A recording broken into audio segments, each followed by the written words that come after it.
Здравствуйте, дорогие друзья, мои любимые подписчики и гости канала. Достала сегодня самые красивые свои лоскутки. Я уже говорила, что у меня подруга владелец ателье, и вот иногда от нее мне достаются вот такая вот красота, такие красивые лоскуточки. Они получают заказы самые разные, вот от коллективов танцевальных, от гимнасток, от коллективов, от команд, от целых. Ну вот все красивое, где надо блестящее, от фигурное катание. Ну то есть вот такие вещи, даже плавание, купальники красивые должны быть. И вот у них как-то вот от спортивных, от танцевальных коллективов они получают заказы. И, конечно, никто эти обрезки не забирает, потому что, ну, сшили костюмы, да и ладно, и спасибо. Оплатили, и все. Обрезки никому эти не нужны. Какие-то побольше обрезочки, какие-то совсем небольшие. Но я их коплю.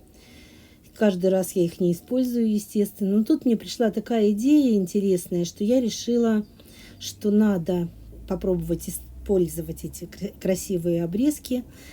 Все в пайетках, все в блестюшках. Я, если честно, уже тоже сама вся в блестюшках. Пока я выбирала, из чего мне, потом пока шила.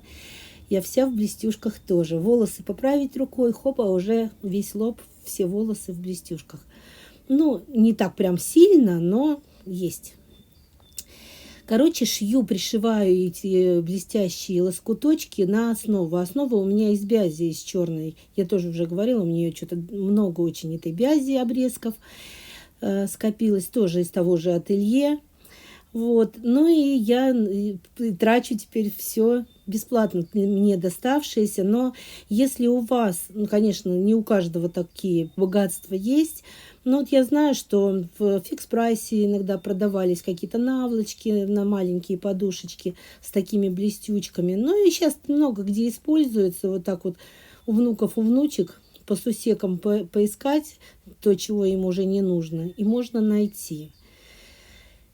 Поэтому я решила, что, ну, даже если вот просто один лоскут большой, ну, какой-то блестящий, то можно его тоже использовать в этом проекте.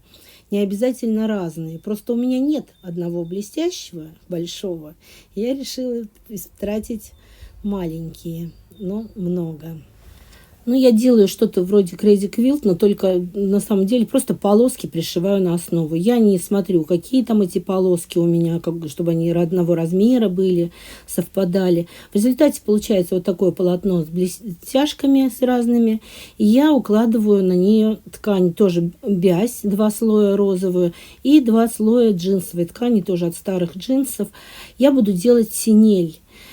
У меня есть отдельное видео, прям вот секреты всякие, которые при шитье с синелью я сама добыла на просторах интернета, потому что, ну, редко кто делится прям вот так вот от и до. Вот, поэтому я ссылочку оставлю на это видео, кто хочет поподробнее разобраться с этой техникой. Ну, неземной красоты, конечно, вещи люди шьют. Но я пока вот скрепила между собой свой вот этот сэндвич. Кстати, кто не любит слово сэндвич, теперь я нашла благодаря подписчикам слово, которым можно заменить. Это слово пирог, потому что не бутерброд, конечно, а вот пирог можно сказать, да, когда там и начинка есть, и низ, и верх. И вот, смотрите, расстояние 1,5 сантиметра у меня между моими строчками. И я начинаю прорезать. Прорезать можно ножницами, но, если честно, это будут пальцы в мозолях, потому что это очень сложно. У меня есть вот такая вот штука специально для разрезания синели. Нож, там роликовый круглый ножик.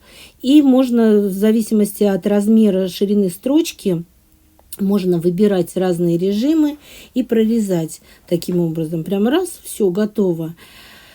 Вот. Но единственное, что эта штука, она с самого начала не очень хорошо идет, когда ее только вот всовываешь. Нижний слой у меня остается вот этот блестящий, не разрезанный, а верхние 4 слоя я разрезаю. Я вообще приспособилась низ сначала, вот прежде чем резать вот этой штукой, ножничками немножечко наживлю так, чтобы вот был разрезик небольшой, а потом уже дальше вот этой круглой штукой. Вот у меня еще есть, купила электрический ножик, ножницы такие. Но здесь вот он не пролазит, очень толстая. Тут я не знаю, какой ширины должно быть расстояние между строчками, чтобы таким ножом можно было воспользоваться. На 1,5 сантиметра он даже близко не подходит. И так бы было очень хорошо. Раз и прорезал.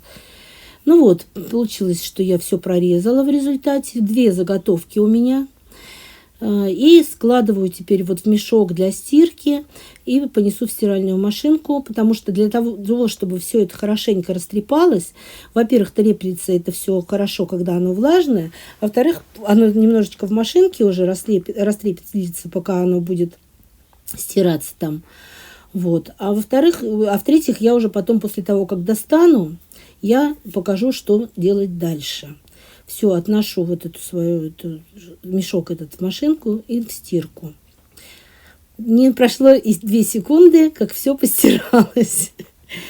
Вот, смотрите, уже влажное все, уже видно, что немножечко потрепались эти все мои, видите, волнистые такие стали. Уже красиво. Нитки, видите, уже какие-то. Я расчесываю вот такой вот расческой, щеткой для волос. У всех разные способы. Кто-то вот щеткой для животных, которыми чешут животных. Кто-то, ну кто чем. Но мне вот, я как-то приспособилась, мне вот удобно этой щеткой. Есть еще более большого диаметра щетка. Можно ей. Какая попалась под руку, такую и взяла. И вот потихоньку вот так вот растрепываю. Ну, на самом деле, видите, скорость какая. У меня в 2 раза здесь увеличена, но я тоже очень шустро на самом деле аж пропадает изображение. Ну вот смотрите, что получилось. Здесь еще у меня мокрые они. Я теперь жду, когда они подсохнут, и буду работать с ними дальше. Можно было еще, пока не растрепанные, еще не постиранные, прошить по краям, чтобы у меня вот эти краешки были не лохматые, потому что так как мне потом с ними работать, их шить, то краешки лохматые неинтересно. Но я, когда высохла, просто потом сама все подшила еще разочек по краям, по периметру. И смотрите, девочки, что я сшила. Я не стала показывать сам процесс, потому что сумки у меня почти все одинаковые. Я как для себя шью все. Вот такая сумка с галстучком. Настоящее джинсовое сокровище. Видите, через нее проблескивает прямо вот то там, то сям. При носке постоянно будет то одно, то другое блестеть. Сзади кармашек. Ну, простенькая такая у меня подкладка здесь. Забыла даже наметку снять. Так старалась побыстрее вам показать. Вот такая вот подкладка, но она по цвету примерно совпадает со цветом сумки. Я думаю, ну, решила вот такую, а там, ну, какая есть, такая уже есть. Смотрите, какая красота. Все блестит, сверкает. И вот этот галстучек у меня на этой сумке. Эта сумка у меня будет с именем. Я никогда не называла сумки никакими именами, но здесь мне только приходит в голову джинсовое сокровище. И я вот эта сумка, она у меня будет с таким именем, джинсовое сокровище. Вот эти все, которые проглядывают блестючки, они все сочетаются с этим галстучком. Я не знаю, кому-то понравится, кому-то нет, скажет, как будто стошнило единорога этот галстук выглядит. Но мне нравится. Это бусы у меня были, я их сама делала, и я их не разбирая, просто вот пришила вот в таком порядке. Если вам тоже нравится, ставьте лайк. Очень жду ваших комментариев. Подписывайтесь, если до сих пор не подписаны. И большое спасибо всем, кто досмотрел до конца.